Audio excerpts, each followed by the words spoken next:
Welcome back to Ramya story world. ఒక ఊరిలో రామ్ అనే యువకుడు ఉండేవాడు. అందరికీ హీరోలా ఉండాలి అంటే బలంగా స్టైలిష్గా ఉండాలి అని ఆ ఊరిలో వారందరూ అనుకునేవారు. కానీ రామ్ మాత్రం హీరో అంటే అందరి మనసు గెలిచేవాడు అని నమ్మేవాడు. ఒకరోజు స్కూల్ దగ్గర చిన్న బాబు బైక్ శబ్దం విని భయపడి రోడ్డుపై పడిపోయాడు. పక్కనే చాలామంది ఉన్నా ఎవ్వరూ ముందుకు రాలేదు.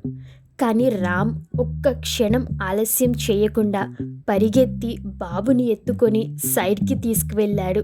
అతనికి వాటర్ బాటిల్తో నీళ్లు తీసుకొచ్చి ఇచ్చాడు. అతను అమ్మ వచ్చే వరకు ఆ బాబుని కాపాడుతూ కూర్చున్నాడు. ఆ చిన్న బాబు అమ్మ కళ్ళల్లో నీళ్లు తిరిగాయి. "నువ్వు మా హీరోవి బిడ్డ" అని చెప్పింది. ఆ రోజు రామ్కి అర్థమైంది, హీరో అంటే సినిమాల్లో కనిపించేవాడు కాదు, ఇబ్బందుల్లో ఉన్న వారికి అండగా నిలిచేవాడు. నిజమైన హీరో అంటే స్టైల్ కాదు, మనిషి కోసం మనసు పెట్టి చేసే సహాయం. వీడియో కనుక నచ్చితే లైక్ చేయండి, సబ్స్క్రైబ్ చేయండి.